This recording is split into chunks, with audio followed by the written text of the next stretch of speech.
You guys have been on a tear for quite a while.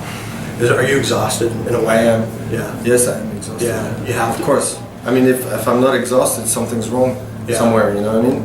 Yeah, absolutely. But I'm exhausted between shows. Mm-hmm. And during the show, I am not exhausted. I am pumped and I'm a fucking wild pig on stage. Yeah, you're That's a how I wild feel. on stage. Yeah. I mean, you seem like a very creative person. Wait a second, did you call me wild pig? I did not call you wild pig. You called yourself a wild pig. But one of the things and I found very interesting about all of you is that you're very cultured. You have all of these different interests, and one of the things I really like about hearing some of your interviews and so forth are your musical interests that are outside of metal. Yeah. When you talk about Diane Edward and Bjork and all these other bands and so forth that you're into, and you have your brother who's into painting and does some amazing work and so forth. What other kind of stuff are you into? I haven't heard as much of that. Most of my time is dedicated to music, so my life is filled with music completely. Even if I'm home and I will listen to something or sing something, it's music is my entire life. And but I like to travel, so that's one thing. So touring is not traveling. No, it's not, because you don't really get to see everything. You're you're kind of stuck in doing stuff like this, and you don't have a whole lot of time. But where do you like to travel? Where are some of the places that you have been able to go? Traveling for me is not necessarily going to Thailand or to a very exotic place. It could be also visit the neighborhood or visit, the neighbor state or area, and take a car and just go and camp in the woods, that kind of trips. I like to travel. With the band, I discovered some amazing places, of course, and sometimes I'm like, I have to come back here with my wife, because it's too good. So I like to do that. That's pretty cool. Yeah. You're a father now. Yeah. You have a daughter. Mm-hmm. That's going to be pretty difficult on the road. It's the worst thing ever to leave home. When you know that you're going for a month or 2 months sometimes. It's very difficult. That's definitely. If I speak too long about this, I'm probably gonna cry. But do you get to this try to do it on do you FaceTime with your wife? This shit is getting really intimate. We can stop it here. You can say, surprisingly, I'm not a big fan of Skype and stuff, but we do that sometimes. Yeah. But we're in touch, constantly every day. Good. Let's take this in a different direction. You guys are very environmentally conscious, and you've done some really good things. The Blood and Salt EP, is that what you guys are definitively? You've done some work with some really cool people like Dan Townsend, who you were here with last year, Randy Blythe. I'm God. When is that going to be out for all of us to grab? And we're all kind of excited about this. Yeah, we talked a little too early about this thing because it wasn't ready, but it was about to be done. And we released one song, and then we kind of relaxed for a little because it was so physical to do it. It's a non-profit thing, so a lot of people involved, for free and stuff. And, we released that song, and then we had a computer break on top of, the hard drive. So I thought I lost everything, and it got us a little depressed, and we bounced on the new album, composing and recording. And then this thing, I finally got the files back, so I have everything. There's 3 songs that were never released, so we're gonna release them one day. But we'll see when we have time, you guys are a lot of work. So busy. Yeah. The first time I got to see you live was when you opened up for Metallica and Lamb of God.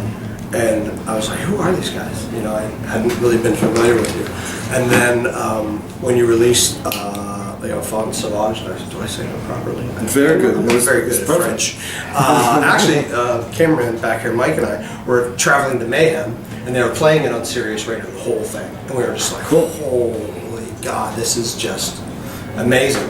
That's and to see you live is a whole different thing now.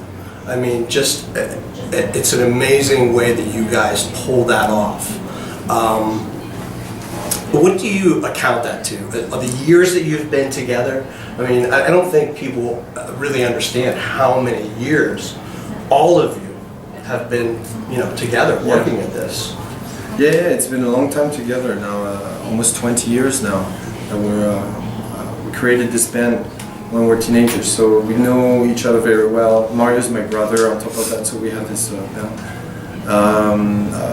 No lineup changing or anything, so yeah, there is this chemistry, I guess, between us. But when I'm on stage, I just struggle the whole time. I'm struggling and struggling, and that's all I do for 95% of what I do, and 95% of the time I'm just like struggling to fucking make it right. Yeah. And this little 5% where I'm like surfing the wave, you know what I mean? And it's a different feeling. If I'm in a good shape, sometimes I will have an entire show where it's like just pure pleasure. But a lot of times it's, oh fuck, we need to fight, on stage. But we're very, we criticize ourselves pretty easily too. We feel we're never satisfied. You guys seem to have a great communication within the band, though. I think that also, if I'm right, helps with your longevity. Yeah, of course. I think it's the key. Yeah. Communication and understanding each other. Sometimes, of course, we want to punch each other in the face, once in a while, but we always find a way to communicate very smoothly and politely. And we don't get wasted on tour. You know what I mean? We don't do drugs that will, take our brain out, because that could be a problem. Alcohol could be a problem, a lot of stuff. So that's another key to our right. Do you find that a lot of bands that are starting to understand a little bit more of that this is a professional job, and that you have to treat it like that if you want to have any longevity?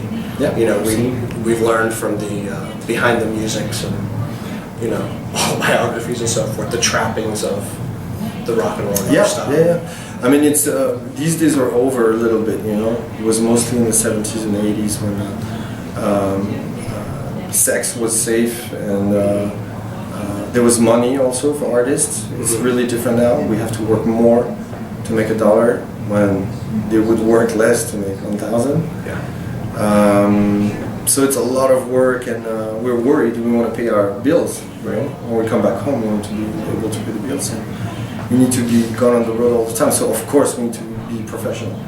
It's not like a party bus with girls and whiskey. You know what I mean? And you guys have worked very hard to do it your way, rather than be tied into the record company as the bank and controlling you and saying, okay, Joe, you need to tone it down and do it this way so you can get on terrestrial radio or whatever. Because we don't want to be sold. It's funny, we were talking about this today with my tour manager Taylor here. A great guy, amazing, he's amazing. We're talking about this, how the fact that we have our eyes on every single detail, and if you ask our crew, we're very present also in every detail. Why did you put this cable like that, The other day I was complaining that there was a red cable, a small cable in the back of my rig that was red, stage left, and the same stage right, it was white. I was like, it should be the same color. I mean, we're in every the attention to detail on stage, in the business. We try to follow as much as possible every single step.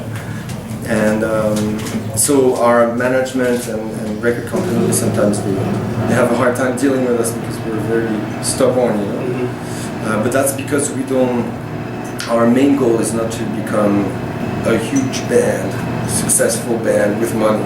This is not our priority.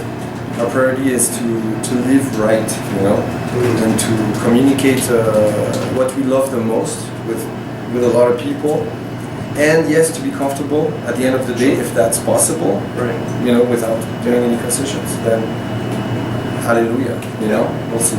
But this is something you definitely want to do, you think, for another 20 years? You see yourself doing this in another 20 years? Yeah, Yeah. I think so, Yeah. unfortunately. Cool. Well, it's fortunate for us. As fans. okay. It's fortunate. Cool. I don't want to keep you any longer. I'm going to keep you. Come on, that That was was cool. But thank you so great. much. I really appreciate you. Thank you very much. You mind if